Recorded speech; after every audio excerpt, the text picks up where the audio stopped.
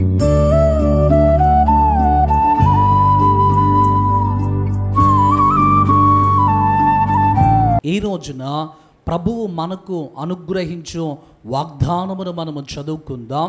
పరిశుద్ధ లేఖనములో నుండి కీర్తనల గ్రంథము 73వ కీర్తన 25వ వచనమును మనము చదువుకుందాం. ఆకాశమందు నీవు తప్ప నాకు ఎవరున్నారు? నీవు నాకుండగా లోకములోనిది ఏదియో నాకు అక్కరలేదు.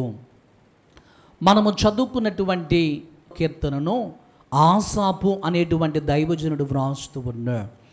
ఆసాపు ఈ కీర్తనను వ్రాస్తూ అంటున్నాడు కదా, యెహోవా ఆకాశమందు నీవు తప్ప నాకు ఎవరు ఉన్నారయ్యా అని అంటున్నా.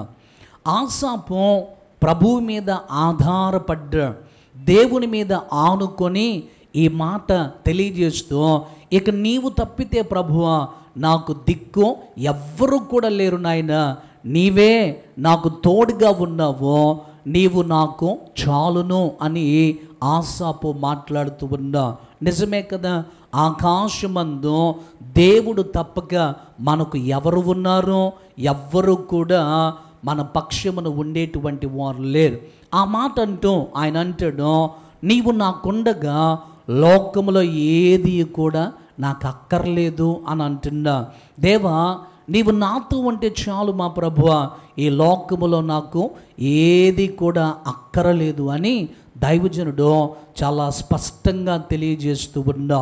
చాలాసార్లు మనం అనుకుంటాం కదా, మనకు చాలామంది బంధువులు ఉన్నారు, చాలామంది స్నేహితులు ఉన్నారు, మనల్ని అభిమానించేటువంటి వారు ఉన్నారు అని చాలామంది అనుకుంటూ ఉంటారు. అయితే మన దగ్గర అన్నీ ఉన్నప్పుడు మనుషులు మన దగ్గరకు వస్తారు, మన వలన ప్రయోజనం పొందుకుంటారు, మన వలన మేలులు పొందుకుంటారు.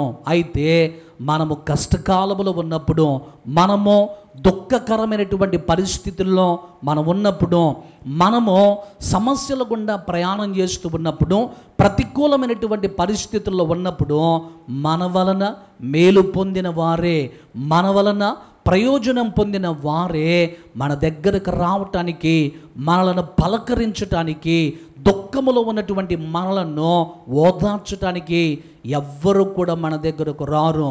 కారణం ఏంటో తెలుసా? మనుష్యుల హృదయాలు స్వార్థముతో నింపబడి ఉన్నాయి. అవసరమైనంత మేరకే నిన్ను ఉపయోగించుకుంటారు.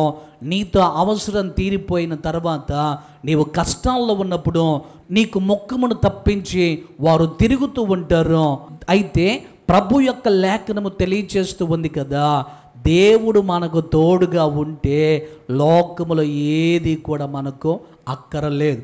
మనుషులు మనలను ఎడబాసిన, మనుషులు మనల్ని పట్టించుకోకపోయినా మన దేవుడు మాత్రం మన పక్షమున ఉండేటువంటి దేవుడు.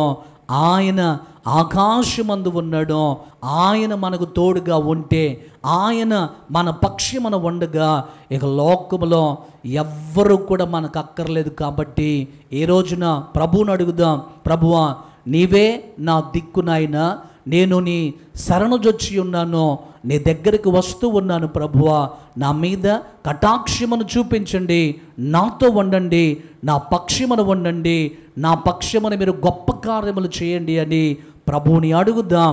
దేవుడు మన పక్షమును ఉండి, మనతో ఉండి, మనకున్నటువంటి అవసరతలో, అక్కరలో, కొరతలన్నీ కూడా తీర్చి తన కృపచేత ప్రభువు వారు నింపుతాడు. కనుక ఆయన మనకు తోడుగా ఉండమని ప్రభువుకు మనము ప్రాధేయపడదాం. ఇక ఆయన మనకు తోడుగా ఉంటే లోకములో ఏది కూడా మనకు అక్కర్లేదు.